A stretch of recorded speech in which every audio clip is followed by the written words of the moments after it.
Good evening and welcome to this week's episode of Coach's Corner. My name is Dwayne Dwyer. I go by the Mindset Coach. And my name is the Uncle Junior, and I go by the consistency coach. And we are the coaches for Coach's Corner. As always, I like to start off by just reminding everybody, listen, if this is something that you're just listening to because you're bored and you have nothing else better to do, and then once you're done, you're going to go watch TV, crack a cold one, and bust open a bag of chips, this may not be the place for you. However, if you are here and you're looking to change your life, be impactful and be impactful in the lives of other people, then you are in the right place in the right time. In fact, I will also tell you that you are destined to be here. It's not by happenstance. You are destined to be listening to the sound of our voice on this beautiful evening. So without further ado, let me welcome my co-host, my brother, my good friend, the Uncle Junior, the consistency coach. Brother, how are you doing on this beautiful evening? Man, I'm doing good, brother. Doing good, man. I'm ready, to get into this part two. I had a good day today, long day, and it's going to continue after this. I ain't done yet. Still got some more things we got to do after the show. Man. Life don't stop. This is something that we enjoy doing, getting together every day. I mean, every week, having conversations, sharing with people, giving back information that we have. So, there's no other place that I would rather be today than right here. So, hanging out with you, man. So that's how I'm feeling right now. Oh yeah, I had something else good too. I talked to one of my cousins, talked to his daughter today. Okay. Sent my son a workout plan, meal plan. So, I've been in connecting with some folks today. So it's always good, connecting with people. So again, that's why I like coming here on Tuesdays at 7 p.m. Yeah, man. I love it as well, man. And my day was kind of long. Yeah. I had some things I had to take care of in preparation for some upcoming events over the next couple of days. But Mhm. nonetheless, it was all good. I knocked out mostly everything that I needed to do. Still And one more mostly. task. Mostly, yeah. Still one more task I need to do before I call it a night, and that should only take me about a good 30, 45 minutes. So all is good. Mhm. All is well. And But like you, I'm sorry, go ahead. do you ever get your list checked off? Like, do you ever like exhaust your list of things that you need to do? Like if Need you to was to do. write out everything you need to do you ever get to the point to where it's nothing else on the list? Need to do no. Um, Me neither. but priorities, yes. I try to I put my priorities at the top of my list. So I try to knock those things out first. Mhm. That way, if there's anything left over at the end of the day, it carries over to the next day. And I'm not missing anything. I'm not skipping a beat, whatever the case may be. Little technique I learned a long time ago. And that's why we always use the concept that there's no such thing as time management. It's only prioritization within the time that you have allotted. So to your question, I understand it was a long-winded response, but the answer is Mm. I never get to the bottom of my list. Man, I think we need to have a show one day on priorities. If you're in the chat, you think we should have a show on priorities, type in priorities because that's important, man. Because I feel like I think now, man, like I've been retired. I know we're gonna get into the topic, Mhm. for we got y'all part two. But let me wrap to my brother real quick, right? Because I think that, I have a lot of things that I need to do. And Yeah, it's like when I retired, or when I thought I was gonna retire, I had this vision that I was gonna be sitting around, working at Walmart for 3 hours a day, greeting people, shaking hands and fist bumping folks. You know what I mean? Tell them, welcome to Walmart. Let me see your receipt when you walk out the door. Like that's what I thought I was going to be doing at some point, and yeah, then coming home and doing a bunch of nothing. But what happened was I found a purpose and I found a reason to live, and I don't know. It's just like now everything is like something else that I want to do or need to do. And some of them are like household chores, upgrades, and then certain things take certain amount of time. So I may put them to the side and work on something else. But because when you come home from work, sometimes you got what 3, 4, 5 good hours. If you working a 9 to 5 or something like that, and then you got to get up and this groundhog day all over again. So, sometimes my prioritization is good, and sometimes it's not as good. So I think that having a conversation like that would be helpful to me. I'm gonna be selfish, but I think it would be helpful to anybody who had a conversation about priorities and what they look like and when to prioritize what and how. Yeah, I don't disagree with that, and I would tell Hmm. you, like everything you said is true.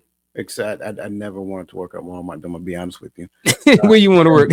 I, I don't know. I think Walmart greeter. no, absolutely not. I think for me, in my mind, I always wanted to be a contractor. Mm, I never wanted to be a DA civilian. I was like, you know what? Let me do the government contracting thing, and that's kind of like what I did. But I think at this stage in my life, like when I look at the things, like you said, I found something that gives life meaning, and hmm. so in the space of that something that gives life meaning for me, the thing that gets in the way of me doing that thing is my job. So Yeah. that's kind of like where I am in my life right now. Mm, And I don't make no mistake about it. Like I enjoy what I do. I like teaching. I like interacting with the students, things of that nature. same. Yep. But while I'm doing that, I can't be doing this, and that's the Hmm. issue for me. So yeah, I'm with you. I'm with you. Yeah, I'm there, man. But see, I do. So I know that I have a light at the end of the tunnel, which means I know that I have a checkout date. I know when I'm stopping working. Like, have you found that yet? I have. Yeah, I yeah. have. I have a It's almost cutoff. like being in the military again. I have a cutoff line, but I've Yeah, also given myself permission to exit before that cutoff line as well. I haven't done that. I haven't thought about that, Yeah. but it is something I'm open to. Yeah. I told my brother one day, probably a month or so ago. I was like, bro, I sent him some fake money in my hand, and I was like, bro, let's go buy the compound. He was like, bro, he asked me, did I quit my job? I think I think he thinks that it's only a matter of time before I'm gonna stop working, you know. And I think But you know, I haven't given myself permission to exit early though. mhm, I haven't had that conversation with myself. yeah. And if you want, we can dissect that one as well because Hmm. it's one thing to say, okay, I'm no longer working past this age. That's one thing, Hmm. right? And if I'm not mistaken, I think they've increased the age of retirement, which I think is hilarious, but that's a whole nother conversation. Mm. Um, Yeah. but it's one thing to say I'm done working by this age, but it's another thing to say this is my criteria to stop working. When Yes. you get to the point of creating that criteria and in your mind you achieve that criteria, why am I waiting to that age now? It's just a formality at that point. So that's that, that's just how my mind works. And again, you know, once you give yourself that permission, it's like going to work feels different. Mm-hmm. I mean, I'm here. I'm gonna do what I said I'm gonna do, but Hmm. there's certain things that ain't gonna happen. Yeah. Certain ways you ain't gonna talk to me. I'm just gonna be honest with you. I'm put it out there like that. Like a chunk of deuce on you any moment At any moment, and won't bat an eye. right, Once you give yourself that permission. and feel good when you put that truck in drive. Yeah. And not even worry about nothing else. Yeah, man, absolutely. I don't think a lot of people get here, man. No, no. But you know what we did not do? We What's did that? not acknowledge the lavish chat on Oh social media. man. And for that reason, we're at the 9 minute mark and we owe you an apology. So, that being said, we want to make sure that you guys know that we appreciate you. We value you. You are a functional part of every conversation that we have. So, again, thank you for being here with us on this evening. Again, and we're looking for two things. The Hmm. first thing, we're looking forward to the value that you're going to add in the chat. But I'm also curious about what you learned about yourself based upon your homework assignment the last time, because Mm. that was interesting. So if you don't mind, as we start to crank this conversation up, just kind of type in in the chat, let us know what you learned about yourself. You don't have to be explicit details or anything of that nature. Just, a couple of sentences, a couple of words, whatever the case may be, that kind of sums up what you learned about yourself when doing that exercise that we gave you guys the last time. So that being said, my friend, are you ready to get this party started? I am, man. I am so ready for part two. Well, and this is the thing. I'm not going to do anything formal, not no formal introduction reading. We're just going to kind Hmm. of jump right into it because we Yeah. covered a few things, and I want to make sure that we kind of for people who are just now getting this, and this part two is actually their part one, I want to give them a rehash so that they can make sure that they go back and watch part one, because part one, I believe, was really, really good. So, the focus of this conversation is all about the one habit that you must break. And so, we started off and we had a question, and I kind of introduced during the introduction about what is meant by limiting beliefs. And then we kind of dissect that a little bit. And then we entertain a question up under that. And then the next topic of discussion was all about the habit loop. And I think this is where a lot of understanding took place, not just for us collectively, but for everybody who was listening in the digisphere.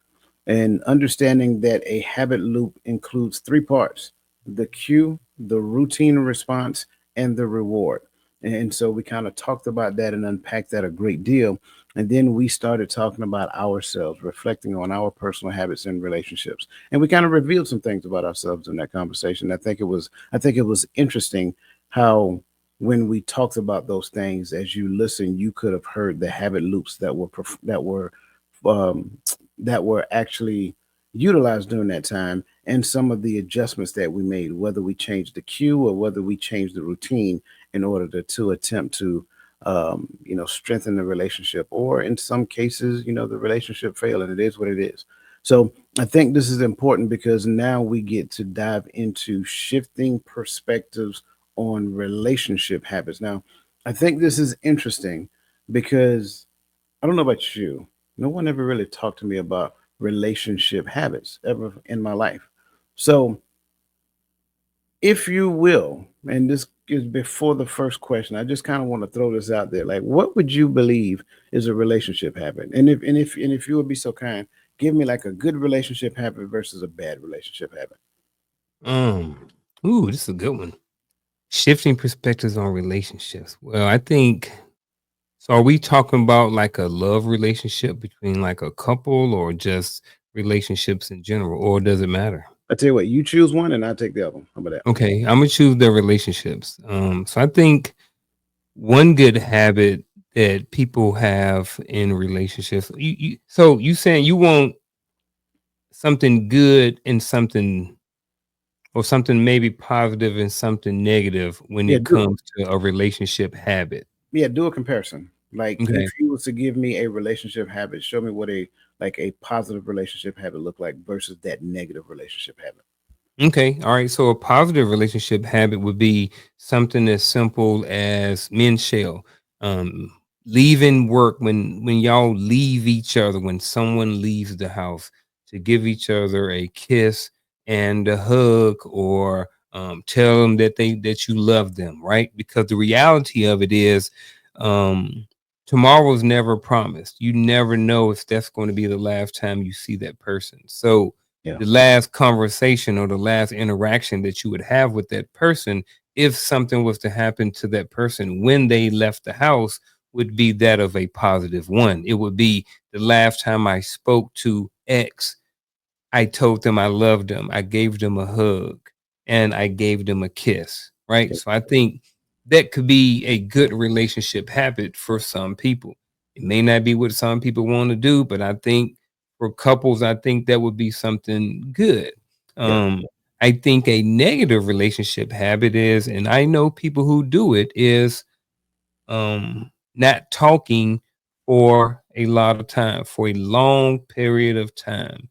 And I understand that it takes a certain amount of time if something is going on in the relationship, or there may have been something that caused a person to want to disconnect. I understand the disconnect. However, I don't think that, not speaking to somebody and having that be a habit and that being okay in the relationship is a positive thing. I yeah, think that if you're in a relationship and the two people are working together, then the goal is to work together, yeah, and especially if you've, in a husband and wife, and you've made these vows that, for better or for worse, to death do us part, all these different things like that. Well, if you're not speaking to each other for 5 days, look at how many different times someone may have came in and out of the house, out of the bedroom. not being around each other for a certain amount of time, won't not even saying anything to each other, and I don't practice that. I've never practiced that, but that is something that I have heard plenty of times where people will say in long-term relationships where they will go an extended amount of time without speaking to each other. And I think that's just a negative for the relationship because, again, back to the positive part. When that person, if something was to happen to that person, you haven't spoken to them in 3 days, Yeah. and the last word you said was "kiss my butt," and you slammed the door, and y'all hadn't spoken in 3 days, and then something happens to that person. That's the last interaction that you've had with that person that you claim or that you took vows to, the person that you said you love. Yeah. So, those are some of the negative things that negative habits that I have seen in people's relationships. That's good. That's good.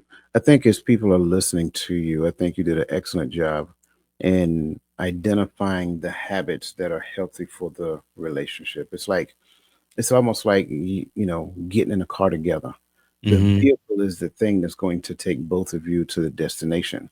But Mhm. if I get mad at you and I don't get in the car and I jump on my bicycle, like, forget you, I'm riding off into the sunset, right? Let's Yeah. go. Well, it's all about me. Mhm. I'm doing what makes me feel good. I'm doing what I want to do, good, bad, or indifferent, angry, upset, whatever that looks like. But I'm just pedaling. I'm the only person that's moving forward. I left you in the car or whatever the case may be. Now you can jump in the car and drive and pass me on the road, but the idea behind this is that if we have the right behavioral posture, then it is for the vehicle that takes both of us to the destination, as opposed to having a behavioral posture that only takes one person to a particular destination. And Mhm. I think you did a phenomenal job in describing that. I will go to the work side because I think Okay. this is important, and I think a lot of people need to understand this. Leaders in particular, a great relationship habit in the workplace is being able to disseminate information to your employees so they have a well-rounded understanding of not only what they're doing, why they're doing it, who it facilitates, and how it leads to the overarching mission of the company. When you have that level of conversation with your employees, now they not only understand what they're doing, but there's worth behind what they're doing. They're understanding that other people are dependent upon them to do their portion of their work. And once they're done, they pass it off to somebody else. And now that kind of gets that person going on what they're working on. But the other side of that is you have some leaders who believe that knowledge is power, and he who holds it wields it. So they do not disseminate information. They just tell you to do a job, and they don't necessarily give you the why. They don't necessarily give you the connectivity behind it. They don't necessarily paint the picture to how what you're doing connects to the bigger picture. And if you don't have an idea of what you're doing and why it connects to the bigger picture, then it's just like you're doing busy work, and it just becomes mundane. It becomes boring. It's like no life in the thing. So again, getting back to the vehicle is the thing that carries everybody to the same destination. And if we can actually have the behavior posture to where the vehicle is empowered, then it does not take one person and elevate the other person to elevate that person over the other. So that's just kind of like my thoughts in relation to that.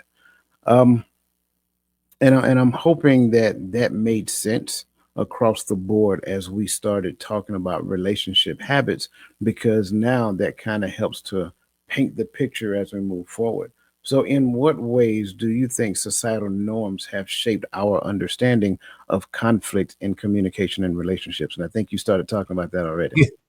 Yeah, I just started talking about it. I think one of the norms is that it's okay to just not talk to somebody for a couple of days. And I I try to get behind, like, I'm honestly right here thinking about how I can see this from a different perspective. How someone, if you're in a chat right now, type in and, you know, give me a different perspective. Show me a positive of not talking to your spouse for 5 days, you know, because I'm interested. I just don't see the benefit of it. Like I said, I see it on social media. I've always heard about it. People talk about it, but I've never understood how you can go that long without talking to somebody, in your own home, so I don't get it. So I guess that's one of the things right there that society norms have shaped this understanding, or people think that it's okay. that we can do this, when it comes to conflict. And they say, oh, well, I'm upset, we about to argue, so I just need to get away so I can calm down and blah, blah. I get all of that. But at some point, when are you going to be able to not get upset about the same thing, or keep being triggered? We talked about that. Keep being triggered by the same thing. It's like at some point, you got to ask yourself, why am I constantly being triggered by something? Why am I constantly wanting to run every time we have a conflict? You know what I mean? So, like we always say over here, the most important person in a relationship is the relationship, and then just, with the communication too, because when you walk away, you are communicating with your body language, with your presence, with your absence of your presence. You are somewhere else. You are communicating distance. You are communicating separation when you say or think that it's okay that we don't talk for 5 days. So that's just where I want to put the pin in right now. I know as you talk about and as I think about it more, I would definitely be able to come up with another societal norm, um, because I don't want to just talk about the distance, because that's not everybody. So after you, brother. I'm gonna start this off by saying, die line, die line, die line. I spit hot Nine fire. hot fire. Listen, in the midst of conflict, why is it okay for you to speak to the other person as though that person is the enemy? That's the thing I never could grasp. I can't under. I never could understand that. And then once you open that door, when they respond in kind, now you play the victim. Now it's like, oh well, you're raising your voice at me, but you did it first. Yeah. And I'm not saying the response is innocent. That's not what I'm saying. Mhm. I'm saying in the midst of it, like, conflict is a natural part of relationship. That's what everybody needs to understand. And Mhm. maybe in our early years, no one ever shared that with us. Okay, fine, fair enough. Here we are.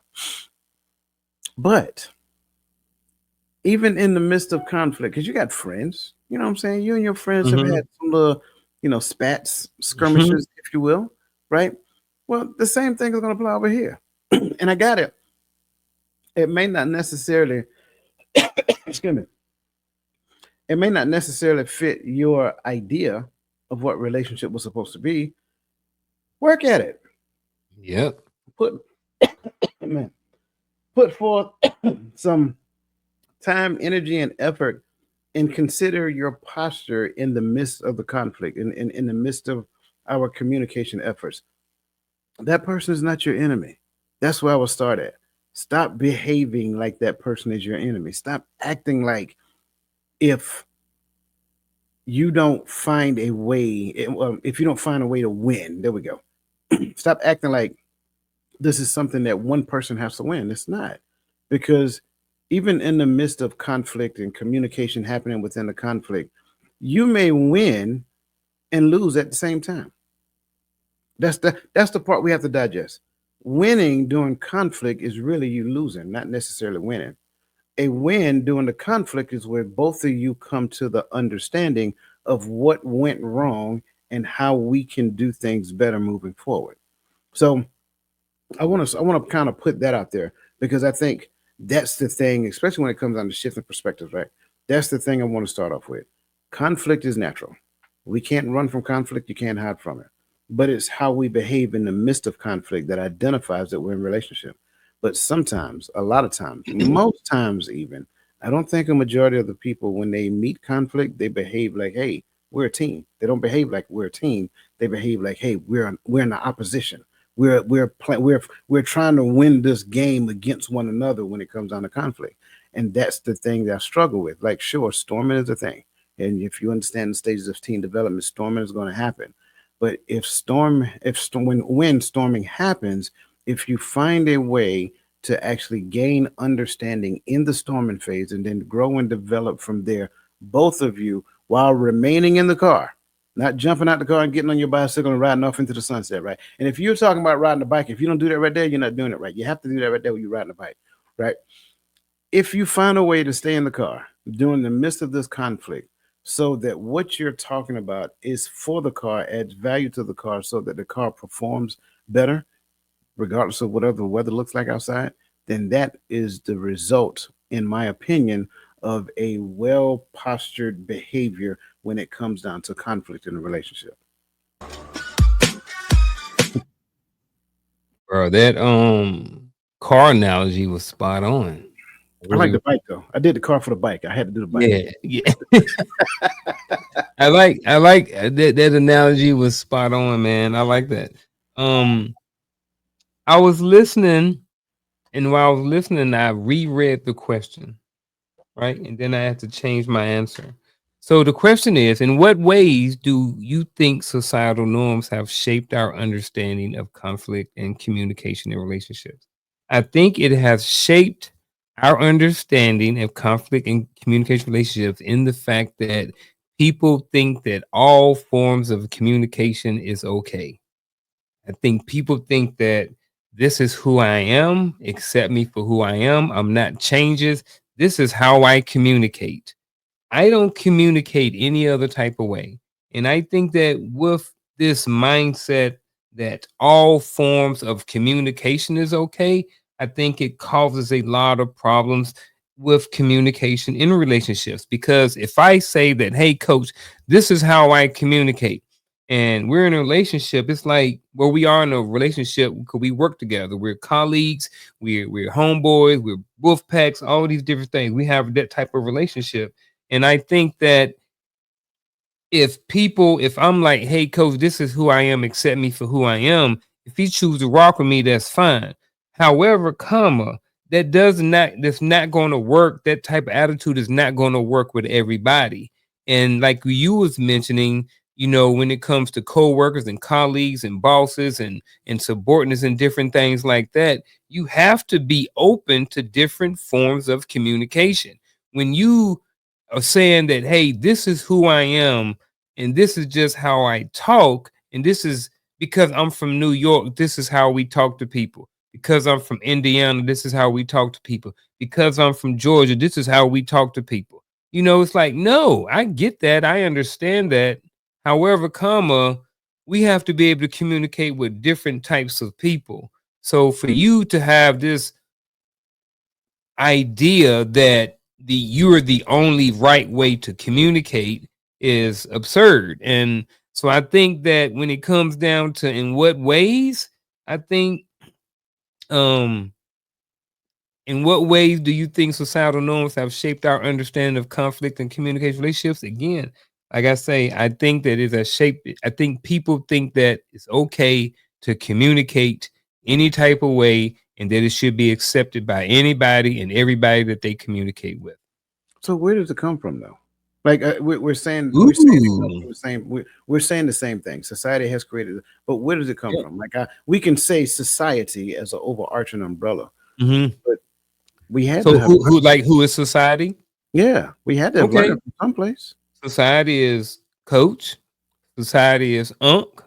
Society is every other show you watch on YouTube. Society is what you see on social media, Hmm. what you have been taught, what you have observed with your own eyes, what Hmm. you learn from the pastor.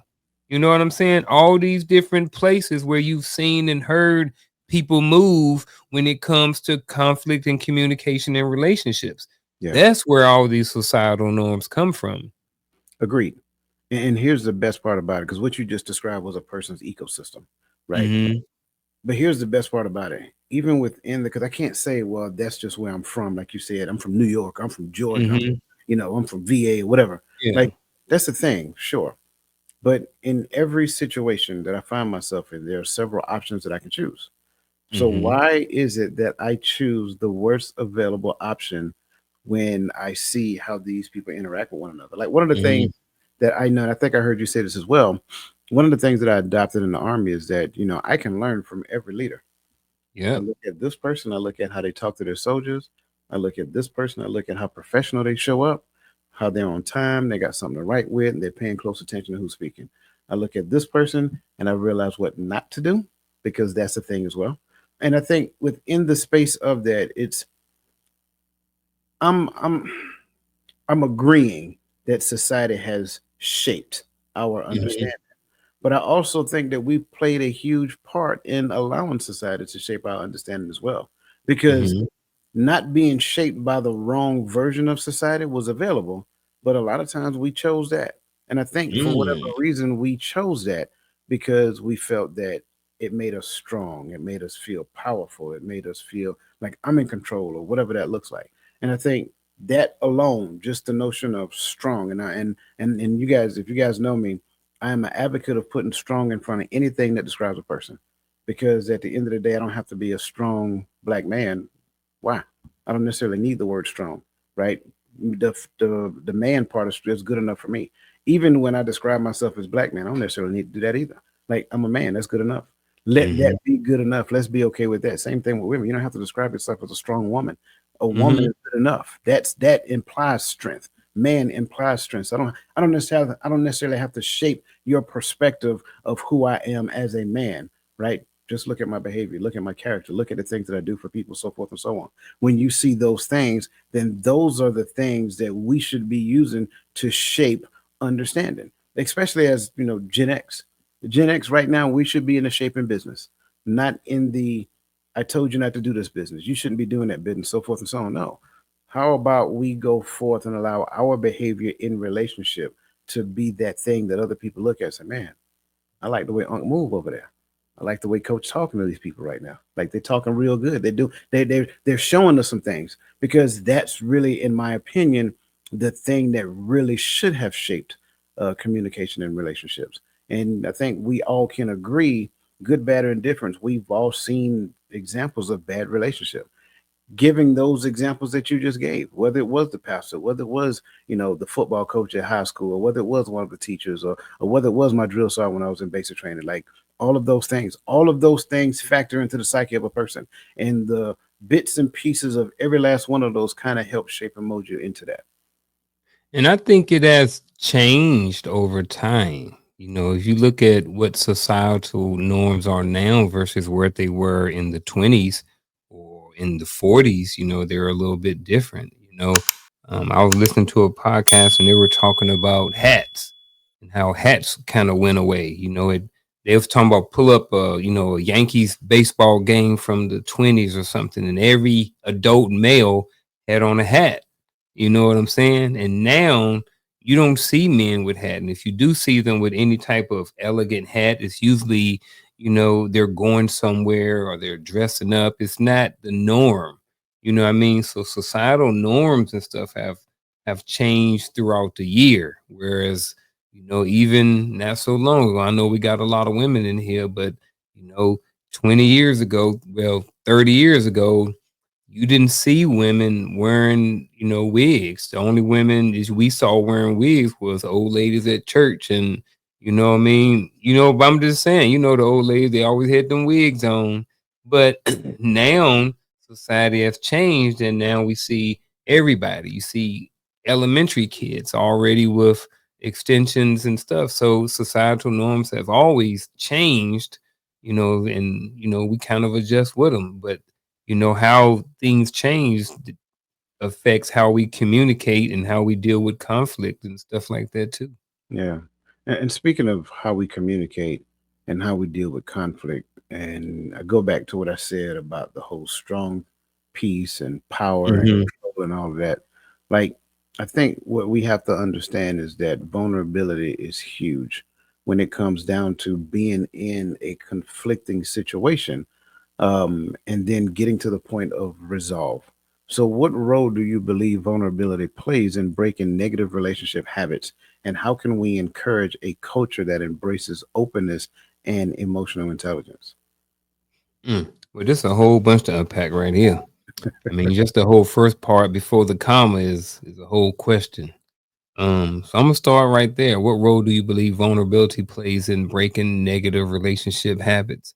I think that, let's go back to the example about that I used earlier about that negative relationship habit. And when people accept that we can't talk for that we're not going to talk for 5 days. I think, if both people are working on themselves or someone is working on themselves and they like, hey, look, They come to the table and they be vulnerable. And they look, I love you. I want to be with you.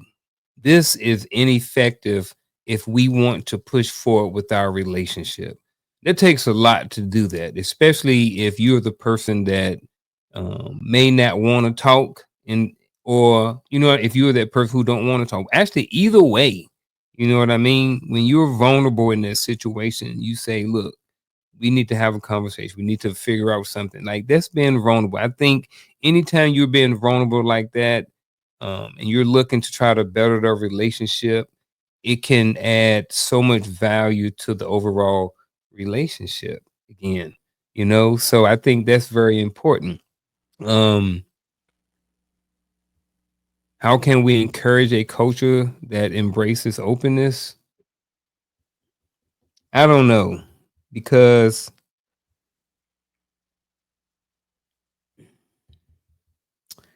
I don't know because I don't know if necessarily embracing openness is is the right thing to do. I can see it from different perspectives. I understand being open and embracing openness. I'm with Coach. Me and Coach are cool. We hang, but I don't tell Coach everything. I can't embrace him I can't embrace him and give him all the openness about everything. You know what Right. I'm saying? There's certain things that he's not privy to. You know what I mean? That the shell may be okay with. She may get, you know. But actually, let me back up because I think I should go back and stick to the topic that I was talking about, and I'm gonna go back to that part. So, in a Mm, relationship, the part about couples not spending time together. All right, so I'm gonna go back to that. How can we encourage a culture of open embracing? I think that when you have that conversation and you're talking to somebody, hey babe, look, we need to figure something out. I think that and you talk to that person, you let them know, hey, look, I'm not perfect, you're not perfect, but we need to talk about this stuff. So that's where the emotional intelligence comes in, and then embracing the openness, saying, babe, look, I don't have everything, but I am willing to work on it. I am willing to work on and see what I need to do in order to stop being the type of person that is okay with being able to not talk to you for 5 days. What is in me that's saying that it's okay to not talk to my wife for 5 days? What is in me that says that it's okay for me to not talk to my husband for 5 days? And embrace that openness and talk about it. Why having that emotional? Because it takes emotional intelligence to be able to have this conversation because it's a hard conversation. Whenever you have a conversation about change, especially when it involves both people who may need to change, sometimes it sometimes it might be the other person, but we ain't talking about that. But but yeah, man, that's what I'm gonna go with right there. I think is if I sum it up real quick, back to that example, you're having a conversation. Well, have the conversation about not being together, being apart for a long time. Embrace it. Be willing to talk, share, have the conversation, grow together, grow on your own, and all of the things. And then read some more information on it. Watch some YouTube videos. You know what I'm absolutely. saying? Whole A bunch couple of more stuff. episodes of Coach's Corner. That's what you need. Couple more episodes or Empowering Perspective podcast, Hearts of Men podcast every Friday evening, folks at 8 p.m. I love it. I love it. I'm with you on this one. I think first and foremost, we need to understand that vulnerability is the gateway to recognizing that I may have been wrong. The way I've been handling this might have been wrong. I think the opposite of that is where we become stubborn, abrasive, resistant to change. So, being vulnerable to hear someone tell me about me is a necessity. It is important for me to not just have a perspective, but don't be so tight held on that perspective to where I can't hear and process what you're actually saying. And like you just said, maybe I am the one that's wrong. Maybe I'm the one that's, you know, I didn't get the entirety of the information. I just kind of like, as flew off the handle. Um, I'm with you. The second part is the tougher part, right? Because we were raised in a culture, in an environment to where openness was not a thing. Emotional intelligence, what is that? So it's like we are the students, and I'll say it that way. We are the students, and some of us are a little further along than others. We are the students in the space of emotional intelligence, not necessarily saying that the younger generations are the teacher. But I will say, for the most part, when you look at population wise, I think the younger culture, the younger generation, I think they have a better handle on being open and being emotionally intelligent because they grew up in that, with that being the thing. I'm not necessarily saying that they seen it, but they grew up hearing about it at a very young age. A lot of us probably didn't hear about it until we got into our late 30s, maybe early 30s at best.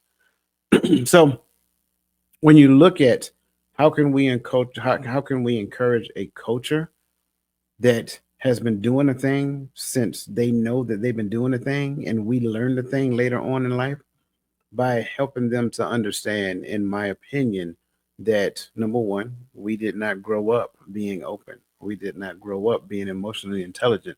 This is something that we had to learn right around the middle of our lifespan. But then, by that same token, I think a large portion of our life leading up to that, we had a lot to reflect on to see where we could have done some things differently. And because of vulnerability, we were open to recognizing and accepting that as a thing. So it's not that we're saying that we're better at it than them. It's not that we're saying that we're more equipped. We're saying we did a lot of things wrong in the past that we could look at and say, yep, I did that wrong. Yep, I did not know how to do that. Yep, someone did not teach me and I had to learn by beating my head up against a brick wall until I realized that it was wrong. Then I got to the point of understanding, like, hey, there's another way of doing this. It's a different way. It's multiple ways of doing this. So now encouraging them is not instructing them and putting them under your thumb and making them obey your every command. No, it's encouraging them by saying, hey, you know what? I get it. I understand that because trust me, I have the experience to reflect and I handle it wrong. But I understand that a lot of what you're doing right now is difficult, right? It's not, well, it's challenging. I'll say it that way. It's challenging. It's not impossible, but it's challenging. And if you allow, right? If you allow, I like to partner with you to help you get beyond that hurdle. And I think that's what encouragement looks like. Encouragement looks like partnership with the younger generation who embraces openness and emotional intelligence, understanding that their perspective is as important as ours. Sometimes we got to hear what they're saying so that we can see it from a different lens. It would have been amazing at the ages of 20, 25 years old if and I'm just using this as an example, if a 50, 60-year-old gentleman would actually hear what it was I was trying to say instead of saying, boy, you're doing it wrong. Let me tell you how you're supposed to do it. So and I think all of us had that experience. Every man, right, around our age group can say, yep, I experienced that. I experienced that. Well, let us not do the same thing. That's what I'm proposition. That's my proposition. Let us not do the same thing. Let's not be that older 50, 60-year-old gentleman that we encountered in our in our older teenage years and young adult years, right? Because it made us feel like we thought we was doing something until we met, Mr. Earl. And Mr. Earl kind of showed me, he said, yeah, man, you don't know what you're doing over there, young whippersnapper. I'm like, okay, got it. So can you tell me what to do? Well, you got to figure it out for yourself. Mr. Earl, you ain't helping. You're not helping Mr. Earl. And that's my point. I don't want us to be Mr. Earl, right? We need to be that generation that is willing to help. We need to be that generation that says, hey, this is where we made it. But I believe you have the ability to go 10 times further than what we've made it, especially if you allow us to help. And that's kind of like how what my response is to that. Yeah, man, I like it. I like it. Man, I almost took us way off topic just now, No, but no, I'm no, no, no, no. uh, You was good. You was no, you was good. You was talking relationship specific, man and woman. Mhm. I was talking relationship more broad because Yeah, Mr. Earl could be Miss Hattie Mae, yeah. right? And That's so for cool. the young ladies heard from Mr. Hattie Mae. Well, Yeah. how do you think the voices of Mr. Earl and Mr. Hattie Mae contribute to the personal relationship? Because what Mr. Earl said, you shouldn't be no punk. Don't let her run Mhm. over you. You know what I'm saying? So now I'm taking Mr. Earl voice in my head and I'm going into my house. I'm like, I ain't gonna be no punk. I understand what you're saying, woman, but listen, this is my house. No, stop. Let's back up. Let's take a beat. Let's take a breath. Yeah. Leave Mr. Earl outside. Put Miss Hattie Mae on the porch, and you two have honest conversations with the focus on understanding. So that's why I say you wasn't way off. I think you were spot Okay. on. We just talked from two different perspectives. Earl and So Hattie. Earl and Hattie Mae, man, everybody know them. Listen, I want to give you guys something real quick. So if you're in the chats, this might be the time that you want to pull out your pen and your piece of paper and write, because I want to give some practical strategies real quick. And it's only because of time. I want to give some practical strategies, and then we're going to kind of dive into true false. So tip number one is that, and these strategies are how you can replace limiting habits. So, step number one is you need to identify your triggers, right? It is important to understand what your triggers are, right? Like we talked about previously, they're your triggers, they're not anybody else's responsibility. Number two, choose a substitute behavior. Now, in choosing a substitute behavior, you want to choose a substitute behavior that's on a higher plane, not necessarily one that is like parallel to the behavior that you have. So don't go from being quiet to just saying one word. That's not helping, right? You want to Yeah. you want to choose a substitute behavior that elevates the relationship. Number three, make it easy to implement change. One of the things that I remember, I think it was probably Roland when we was talking about when we was in the army. One of the things I Mhm. said about him is that he was easy to connect with. He was open. He was down to earth. He was user friendly. That's what we got to do in the space of relationship as well. We got to get to the point to where we're open. We are down to earth. We are user friendly, right? It's just like going to your computer and clicking a button. You click the button, you expect something to happen. Well, the same thing should happen when I'm communicating. If I say something, I have an expectation for you to respond. That's what we call communication. How effective it is actually shown and displayed in the midst of that conversation. Okay. Number four, track your progress. I have a saying when it comes down to this one: you must inspect what you expect. I can't tell Garfield what my expectations are of him. The only expectations I can have is on me. So when I'm tracking progress, I am tracking my behavioral progress. And if I want to really be impactful, I track my behavior progress and identify how it's impacting the relationship. So now that's getting back to the homework we guys gave you last episode, right? When you do the cue, routine, and reward game, now you're getting feedback from your partner on what that looks like. Number five, seek support. I'm an advocate of this. If everybody just doesn't have the tools, and I get it, and it doesn't mean that they're incapable. It's just that it just means that I've tried it, but it's not working. I don't know how to do it. Like I've talked to the people in my family, and they've never heard some of the things you talked about, right? So when we start talking about this thing, seek support. I give you a great resource for support right here, right? Get that dude right there a call, or get this dude right here a call. We are willing vessels, and we are here to help. So allow us to be one of those support channels that you actually have. I promise you, it will work for your good because all work. And last but not least, be patient and compassionate with yourself. Rome wasn't built in a day, right? In order to get these habits down to the science, in order to get to the point to where your habits start to turn over, it's going to take some time, and you're going to have to be patient with it. I got it. We live in a microwave society. We believe add water will grow. Got it? But it's a lot more that goes to the growth process than just adding water. So those are the 6 steps in changing a limiting habit. And again, I'm gonna give them to you real quick just to make sure you got them. Number one, identify triggers. Number two, choose a substitute behavior. Number three, make it easy to implement changes. Number four, track your progress. Number five, seek support. And last but not least, number six, be patient and compassionate with yourself. So, that being said, and I didn't mean to exclude you, bro, but I looked at the time and we're rocking and rolling. Um, No, I was like, dang. yeah, man. I That think takes we go 30 minutes. We still on question one. still on question one. Absolutely, absolutely. So that takes us to true false, man. And again, as we ask these true false questions, put your answers in the chat. That way that we can see where you're at. Again, don't worry about getting it right or wrong. Just answer it to the best of your ability. Okay. So question number one: recognizing and understanding our limiting habits is often more challenging than changing them, as awareness requires confronting uncomfortable truths about ourselves. Recognizing and understanding our limiting habits is often more challenging than changing them, as awareness requires confronting uncomfortable truths about ourselves. Man, I see it both ways. Like I can see, like for me right now, well, I ain't gonna make it about me, but I see it both ways. I can see where for some people it's more challenging, but I can see for others, you know, it's not. Their hard part is recognizing it, or either for some people, their a hard part for them is recognizing it, but then they can change it easily.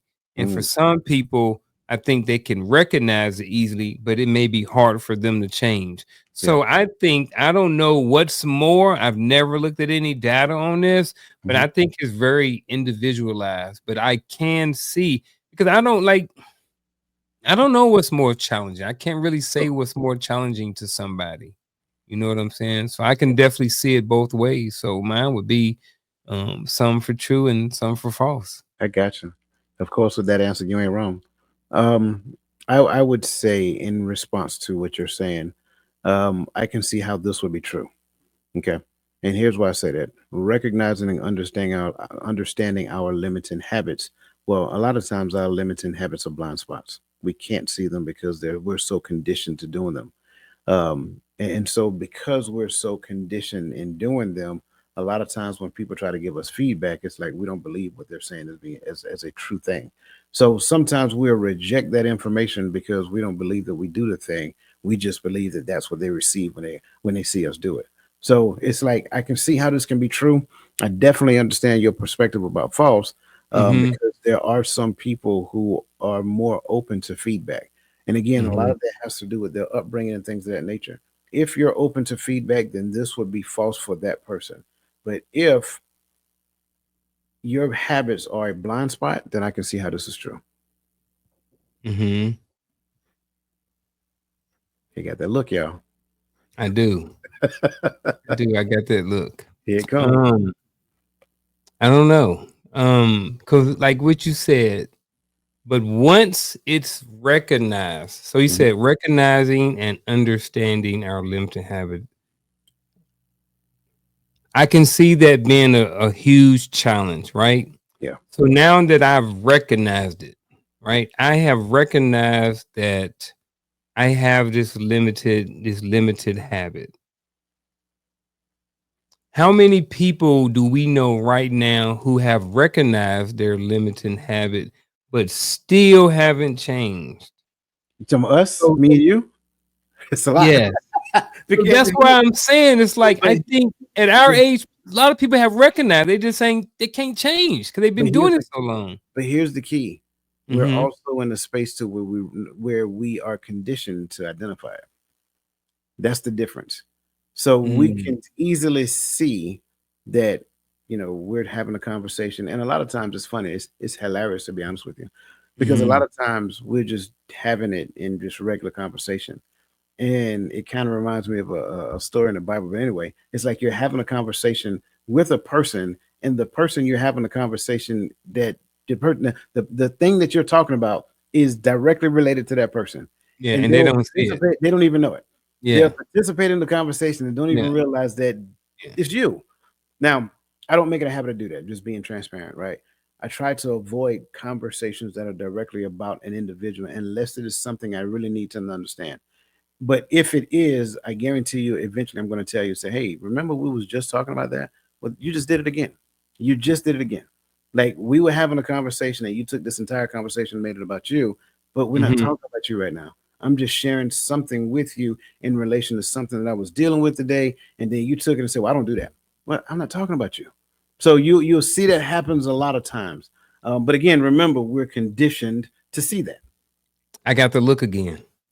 All right. So this time my look is coming with an example. So sorry folks, but you know what I mean? I think somebody else might get something out of this too, right? So now, and to your point, I've talked to narcissists before about narcissism and gave examples, and they don't even recognize I'm talking about them like to their face. And I've done it before, like being kind of petty.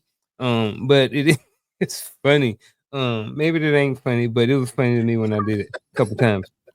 Um, but like, okay, so let's take a narcissist, right? Hmm. Let's take a 40-year-old narcissist, right? That's probably some sort of limiting habit, right? even though actually I'm not going to say narcissist. I'm saying someone who displays themselves with narcissistic behavior, Sure. right? Because I can't necessarily diagnose somebody as a narcissist. So again, someone who displays narcissistic behavior, they're 40 years old. This is a limiting habit. Now, for 40 years, they've never recognized it, right? Hmm. So that is very challenging for them to recognize because they can't see it. So for 40 years, they hadn't been able to recognize this. Now, hey, brother, you're a narcissist. He's like, you know what? I read the Wikipedia and I went on Chat GTP and I figured out now I am a narcissist. Hmm. But now they've been a narcissist for 40 years. So you think that it's easier for them to change that behavior as a narcissist once they recognize it versus the first part versus them recognizing. I don't know. I don't know. I lost it. So that's not fair, Batman. I'm just gonna say that. Okay. But let me say this before I end before I get into Okay. it. I want you guys to notice what he just said. He said that he cannot diagnose a person as being a narcissist. I want everybody to process that, let that sink in, because too many times on social media, I've heard unqualified people diagnosing a person with a thing, saying because, oh, well, it didn't go work out their way. So just wanted to say that, whatever. Okay, now to your point, the reason why I say no fair because they can't see Hmm. it. Hmm. They can't see it. A narcissist can't see their own behavior Hmm. because in their mind they really do believe that everybody else is on not on the level. Like when you go and look up the 6 traits that they carry, like they believe they should be lifted up. They believe that, you know, they have the expectation for everything. Like they really do believe that. So when you start saying like, "Hey, do you know that?" No, I don't do that. I Hmm. I hear what you're saying, but that's not me. So that's the only reason why I say that's not fair because they I can't get see you. it. They Got just you. can't see it. So I got you. my response to that. But that's a Makes great sense. question. Yeah, That is and then I did think about that as I was speaking, and I think that maybe would have shifted me from calling them a narcissist to displaying narcissistic behavior mhm. because you know what I mean? Because if like you said, if somebody was a narcissist, then that's something that's out of their control. Yeah, they just can't see it. Yeah. But great question, man. I'm glad you asked that. All right, Yeah. question number 2. The process of breaking a limiting habit in relationships is solely an individual effort and does not require input or support from partners or friends. I think he already got his answer, y'all. It is an individual effort. True. He said his answer is true. Yeah, I'm saying my Okay. answer is true. All right. Very well. I would have to. The only thing that make me say false is the Uh-huh. rest that goes on after it.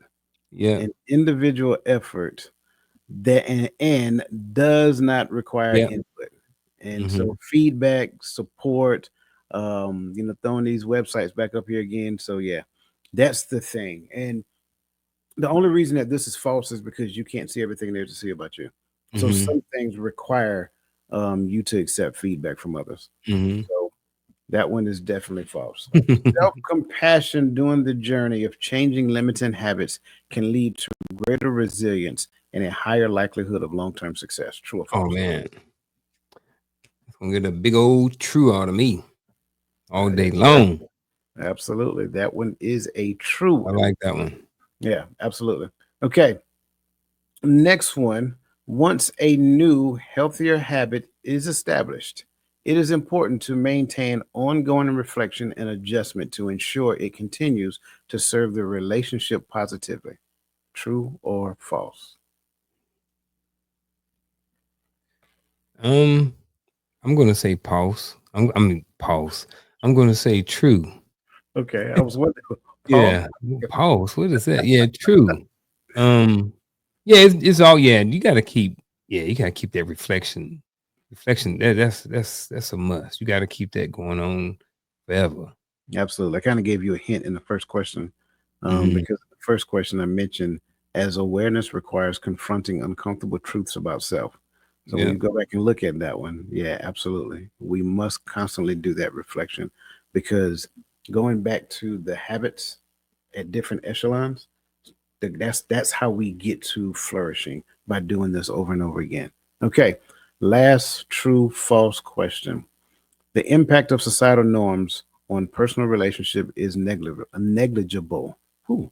And individuals can easily break limiting habits without considering these external influences. True or false?